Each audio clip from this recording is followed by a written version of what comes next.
తెలుగులో వచ్చే big boss షోకి ఉండే క్రేజే వేరు. 100 రోజులకు పైగా 20 మంది సెలబ్రిటీస్ హౌస్లో చేరి చేసే హంగామా ఆడియన్స్ కి బాగా నచ్చుతుంది. అంతేకాకుండా వాళ్ళు గేమ్స్ ఆడడం, గొడవలు పడటం, కప్పు కోసం పోటీ పడడం ఇలాంటి అంశాలు ప్రేక్షకులను విపరీతంగా ఆకట్టుకున్నాయి.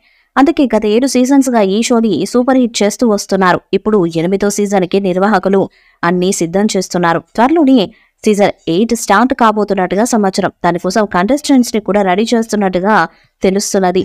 ఇక ఈ నేపథ్యంలో Jabardasth star comedian auto Ramprasad contestant గా సీజన్ 8 లోకి ఎంట్రీ ఇవ్వబోతున్నట్టుగా సమాచారం. జబర్దస్త్ ద్వారా సూపర్ క్రేజ్ సంపాదించుకున్నారు ఆటో రాంప్రసాద్. తన కామెడీతో సెపరేట్ ఫ్యాన్స్ ని కూడా క్రియేట్ చేసుకున్నారు. ఆటోమేటిక్ గా పంచులు వేస్తూ వినోదాన్ని పంచడం ఆటో రాంప్రసాద్ స్టైల్. అతనికి బుల్లితెర మీద మంచి క్రేజ్ ఉంది. దాంతో సీజన్ 8 లో స్టార్ సెలబ్రిటీస్ ని మాత్రమే హౌస్ లోకి తీసుకొచ్చే ప్రయత్నం చేస్తున్న మేకర్స్ ఆటో రాంప్రసాద్ హౌస్ లో ఉంటే ఖచ్చితంగా వినోదం బాగా పండుతుందని భావిస్తున్నారట. అందుకే ఆయనకు భారీ స్థాయిలో పారితోషకాన్ని ఆఫర్ చేశారట. అంతేకాకుండా హౌస్ నుండి బయటకు వచ్చాక స్టార్ మాలో వచ్చే ప్రోగ్రామ్స్ లో కమెడియన్ గా ఛాన్స్ ఉంటుందని కూడా ఆఫర్ ఇచ్చారట. ఈ ఆఫర్ అతనికి బాగా నచ్చడంతో సీజన్ 8 లో కంటెస్టెంట్ గా వచ్చేందుకు ఆటో రాంప్రసాద్ కూడా ఇంట్రెస్ట్ గా ఉన్నట్టుగా తెలుస్తుంది. బిగ్ బాస్ లో ప్రతి సీజన్ లో జబర్దస్త్ నుంచి ఒక కమెడియన్ వస్తూ ఉంటారు.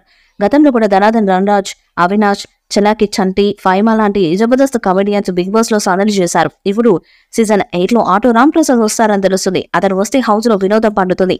దాని ద్వారా షోను చూసే వారి సంఖ్య కూడా పెరిగి టీఆర్పీ కూడా అధికంగా వచ్చే ఛాన్స్ ఉంది. మరి సీజన్ 8 లో ఆటో రాంప్రసాద్ వస్తారా లేదా అన్నది చూడాలి. అంతేకాకుండా ఈసారి కామన్ మ్యాన్ కేటగిరీ కూడా ఉంటుందని తెలుస్తుంది. గత సీజన్ లో కామన్ మ్యాన్ కేటగిరీలో ఎంట్రీ ఇచ్చి టైటిల్ కొట్టాడు పల్లవి ప్రశాంత్. దాంతో టీఆర్పీ అధికంగా వచ్చింది. అందుకే ఈసారి కూడా కామన్ మ్యాన్ కేటగిరీ ఉంటుందని సమాచారం.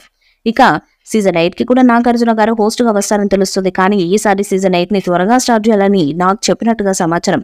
ఎన్టీఆర్ అలాగే నాని హోస్ట్ చేసిన మొదటి 2 సీజన్స్ జూన్ లోనే స్టార్ట్ అయ్యాయి. కానీ ఆ తర్వాత క్రమంగా అది సెప్టెంబర్ కు పెరుగుతూ వచ్చింది. గత కొన్ని సీజన్స్ నుంచి సెప్టెంబర్ లోనే స్టార్ట్ చేస్తున్నారు. కానీ ఈసారి సెప్టెంబర్ లో నాగార్జునకి కొత్త సినిమాలు ఉండటంతో అప్పుడు షోకి సినిమాకి డేట్స్ అడ్జస్ట్ చేయలేని పరిస్థితి. దాంతో షోని మొదటగా స్టార్ట్ చేయాలని నిర్వాహకులతో నాగార్జున చెప్పారట. అందుకే జూన్ లేదా జూలైలో సీజన్ 8 ని ప్రారంభం చేసే అవకాశాలు కనిపిస్తున్నాయి. ఇప్పటికే కంటెస్టెంట్స్ ఎంపికతో పాటు హౌస్ సెట్ను కూడా తయారు చేసే పనిలో ఉన్నారు నిర్వాహకులు. ఇక సీజన్ 8 ఆడియన్స్ విపరీతంగా అలరించే విధంగా ఉంటుందని సమాచారం. మరి సీజన్ 8 ఎప్పుడు స్టార్ట్ అవుతుంది? అందులో ఆటో రాంప్రసాద్ కంటెస్టెంట్ గా వస్తారా రారా అన్నది ఇప్పుడు ఆసక్తికరంగా మారింది. ఈ వీడియోపై మీ అభిప్రాయాన్ని కామెంట్ బాక్స్ లో తెలియజేయండి. వీడియో మీకు నచ్చే లైక్ చేయండి, షేర్ చేయండి, కామెంట్ చేయండి. మరిన్ని అప్డేట్స్ కోసం మన ఛానల్ సబ్స్క్రైబ్ చేయండి. నోటిఫికేషన్స్ కోసం పక్కనే ఉన్న గంట సింబల్ ని గట్టిగా కొట్టండి.